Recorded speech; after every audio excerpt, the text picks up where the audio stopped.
Olá a todas e todos, eu sou Vladimir Nepomuceno, consultor e assessor de entidades sindicais, entre elas o Sinal, Sindicato Nacional dos Funcionários do Banco Central. Bom, estou aqui para fazer alguns comentários sobre alguns questionamentos e ponderações feitas por servidores do banco e de outras instituições sobre o atual quadro dos servidores públicos, tendo em vista a aprovação da PEC 186 e o início da tramitação da PEC 32, a chamada reforma administrativa. Inicialmente, eu quero deixar bem claro, a PEC 186 tem o nome de PEC emergencial desde 2019, antes da gente saber, inclusive, da existência do vírus que causou a pandemia. Esse nome emergencial é porque ela propunha o congelamento de diversas despesas pelo prazo de 2 anos, prazo esse que seria usado para discussão e tramitação com calma da PEC 188, a chamada PEC do Pacto Federativo, que aí sim trataria com um pouco mais de profundidade da relação fiscal entre União, Distrito Federal, estados e municípios. Só que se aproveitando da pandemia, o governo resolveu colocar na PEC, que seria emergencial, situações da PEC permanente, a 188, inclusive da PEC 187, que trata dos fundos públicos. E é claro que colocou isso como chantagem, dizendo que se não liberasse essa PEC, não tinha dinheiro para pagar o auxílio emergencial, o que não é verdade. Até porque no ano passado o auxílio foi pago sem mexer na PEC, que já existia no Senado. Mas, enfim, no resultado final dessa PEC, naquilo que nos diz respeito diretamente aos servidores públicos, a PEC criou situações de congelamento de contas, de despesas públicas, tanto no âmbito da União quanto dos estados e dos municípios, além do Distrito Federal, em 3 situações. A primeira, criou-se o chamado estado de emergência fiscal, onde na União as despesas primárias obrigatórias, que inclui pessoal e políticas sociais, saúde, educação, previdência, assistência social e tudo mais, e o salário mínimo, não podem ultrapassar 95% do total de despesas primárias. No caso dos estados, Distrito Federal e municípios, é parecido com uma pequena diferença. A comparação feita é despesas correntes versus receitas correntes. Sempre que as despesas correntes atingirem 95% das receitas correntes, se aplicam os mesmos gatilhos que são propostos para a União. Com um detalhe, a maioria dos gatilhos para federais já existe na Constituição, colocados pela emenda 95, a emenda do teto de gastos. Então, qual é a diferença? É simples. O rol de gatilhos é maior, ou seja, acrescenta-se mais gatilhos para federais e aplica-se os mesmos gatilhos para os outros, para estados, DF e municípios.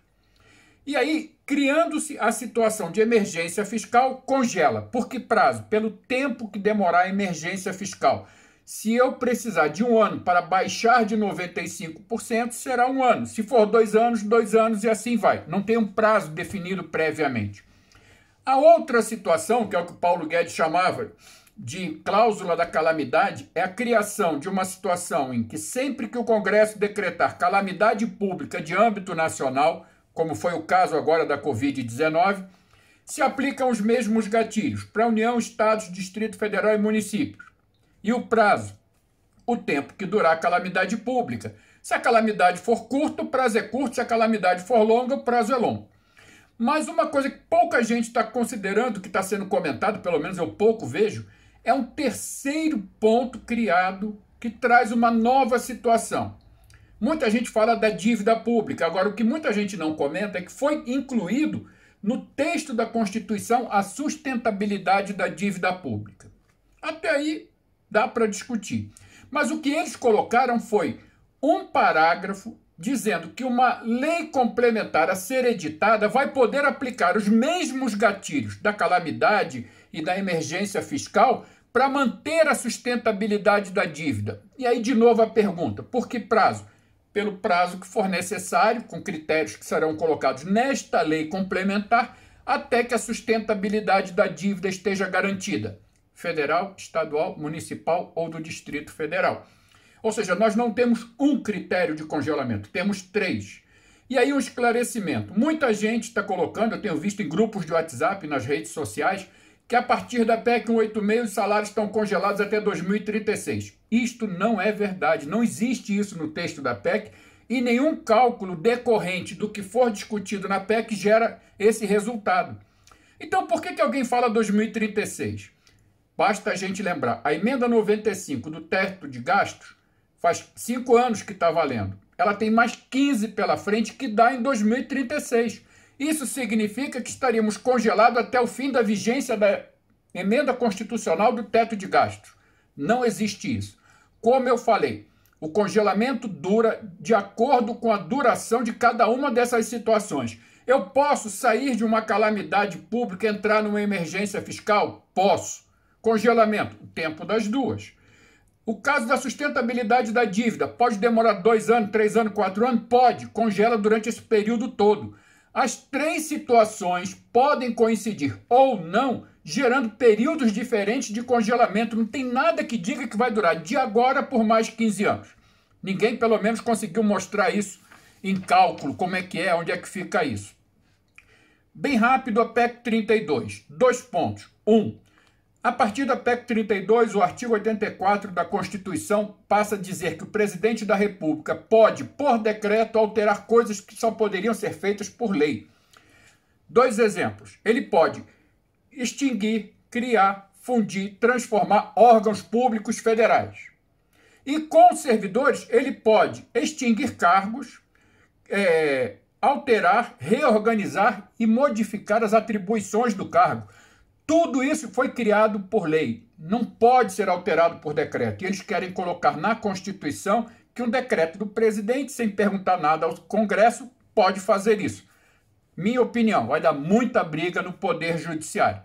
E a outra observação, que eu acho que nós temos que ter bem claro, é o seguinte: a partir da aprovação da PEC 32, o atual regime jurídico que pega 100% dos servidores deixa de existir, surgindo pelo menos 3 regimes jurídicos diferentes só na esfera federal. Um para os ocupantes de cargo típico de Estado. Um para os atuais servidores que ainda estarão na ativa ou mesmo aposentados depois da promulgação da emenda resultante da PEC 32.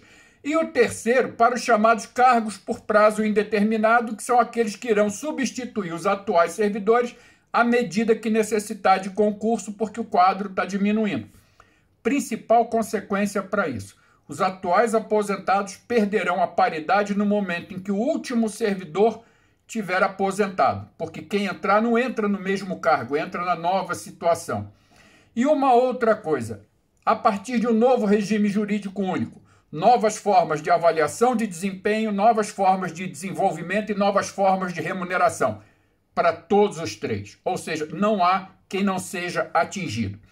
E aqui eu termino com uma observação que foi colocada acerca da aprovação da autonomia do Banco Central. A questão é: a autonomia dá alguma garantia aos servidores do Banco Central de estarem isentos dessas reformas? Bem, objetivamente não, por um motivo muito simples. A mesma questão que foi colocada trouxe junto. Está dito no texto da lei aprovada que o Banco Central é uma autarquia especial que tem autonomia técnica, operacional, administrativa e financeira. Beleza, só que tem um detalhe: todas as autarquias e fundações públicas têm essa mesma autonomia. A autonomia financeira e administrativa todas têm. Significa o quê? Continuam os servidores do Banco Central sendo tratados como servidores do Poder Executivo Federal sem nenhuma diferença. O mais próximo que pode dizer que aconteceu na autonomia do Banco Central é que os diretores do banco passam a ter um mandato fixo, desencontrado do mandato do presidente da República, para não sofrer interferência política. Só isso. Fora isso, do ponto de vista administrativo, não altera em nada a parte de gestão de pessoas do Banco Central. Bom, eu espero ter ajudado de alguma forma e me coloco à disposição de vocês sempre que for necessário. Um abraço.